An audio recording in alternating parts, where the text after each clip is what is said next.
Father Antony തെക്കേക്കളത്തെങ്കിൽ Mathrubhumi ന്യൂസിനൊപ്പം ചെയ്യുകയാണ്. Father Delhi രൂപതയാണ്. Father ഇപ്പം നടക്കാൻ പോകുന്ന ചടങ്ങ് കുരിശിൻ്റെ വഴിയില്ലേ? ഇത് കുരിശിൻ്റെ വഴിയാണ്. സാധാരണ ഇന്ന് ഓശാന ഞായറാഴ്ചയാണ്. ഓക്കെ, അപ്പോൾ രാവിലെ എല്ലാ പള്ളികളിലും ഈ ഓശാന ഞായറാഴ്ചയുടെ ഈ തിരുക്കർമ്മം കഴിഞ്ഞതിന് ശേഷം ഈ പുണ്യ ആഴ്ചയിൽ നമ്മൾ പ്രവേശിക്കുകയാണ്. ഹോളി വീക്ക് എന്ന് പറയും.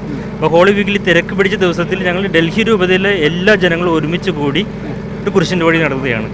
അത് നടന്നുകൊണ്ടിരുന്നത് പഴയ സെൻറ്റ് മേരീസ് ഓൾഡ് ഡൽഹി ചർച്ചിൽ നിന്നും കത്തീഡ്രലിലേക്ക് ഒരു 7 കിലോമീറ്റർ ഡൽഹിയിലെ എല്ലാ സംഭവങ്ങളും ഒരുമിച്ച് നടക്കുന്ന ഒരു കാലാകാലങ്ങളായിട്ട് നടക്കുന്ന ഒരു സംഭവമാണിത്. അപ്പോൾ അതിന് ഞങ്ങൾ വന്നിരിക്കുകയാണ്. പക്ഷേ ഈ പ്രാവശ്യം അത് അസൗകര്യം കൊണ്ട് അത് നടന്നില്ല. അപ്പോൾ ഞങ്ങളത് ഇവിടെ നടത്താൻ തീരുമാനിച്ചിരിക്കുകയാണ്. അപ്പോൾ അതിൻ്റെ എനാക്ട്മെൻറ്റ് കർമ്മങ്ങളൊക്കെ നടക്കാൻ പോവുകയാണ് കുരിശിൻ്റെ. ആളുകൾക്ക് ഒരു ചെറിയ സംശയമുള്ളതേ, ഇപ്പോൾ ഇന്ന് ഓശാന ഞായർ ദിവസം കുരിശിൻ്റെ വഴിയല്ലല്ലോ നടക്കുക, അത് കുരുത്തോല പ്രദക്ഷിണമല്ലേ നടക്കാമെന്ന് ചിലർ സംശയം ഉന്നയിക്കുന്നുണ്ട്. എന്താണത്? ശരിക്കും ഇന്ന് ഓശാന ഞായറാഴ്ചയാണ്. ആ ഓശാന തിരുക്കർമ്മങ്ങൾ കർത്താവിൻ്റെ ആ സന്തോഷകരമായിട്ടുള്ള ജെറുസലേം ഈ ടെമ്പിളിലേക്കുള്ള പ്രവേശനമാണ്. അത് എല്ലാ പള്ളികളും രാവിലെ നടത്തുന്നുണ്ട്. പക്ഷേ നോമ്പ് കാലത്ത് എല്ലാ ദിവസവും വീടുകളിൽ ഇറങ്ങി കുരിശിൻ്റെ വഴി നടത്തുന്നുണ്ട്. കുരിശിൻ്റെ വഴി കർത്താവിൻ്റെ 14 സ്ഥലങ്ങളാണത്. അത് നമ്മൾ എന്ന് നടത്താം. നോമ്പ് കാലത്ത് എല്ലാ ദിവസവും വീടുകളിൽ നടത്തുന്നവരുണ്ട്, പള്ളികളിലും നടത്തുന്നുണ്ട്. അപ്പോൾ അത് പ്രത്യേകിച്ച് അങ്ങനെ ഒരു ദിവസമില്ല കുരിശിൻ്റെ വഴി നടത്താനായിട്ട്.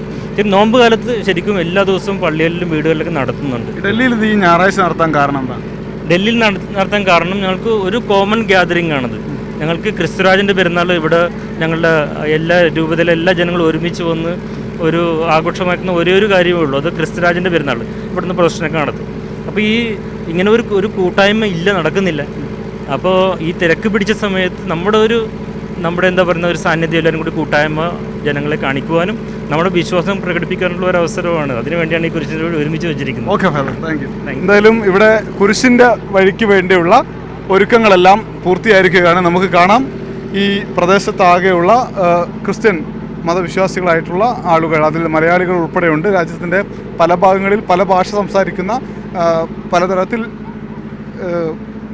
തൊഴിലിനും മറ്റുമൊക്കെയായി ഡൽഹിയിലേക്ക് വന്ന ആളുകളാണ് ഇപ്പോൾ കുരിശിൻ്റെ വഴിക്ക് വേണ്ടി ഇവിടെ ഒത്തുചേർന്നിട്ടുള്ളത്. ജഗദീഷ് വിഷ്ണുവിനൊപ്പം ഡൽഹിയിൽ നിന്ന് അനൂപ് ദാസ്, മാതൃഭൂമി ന്യൂസ്.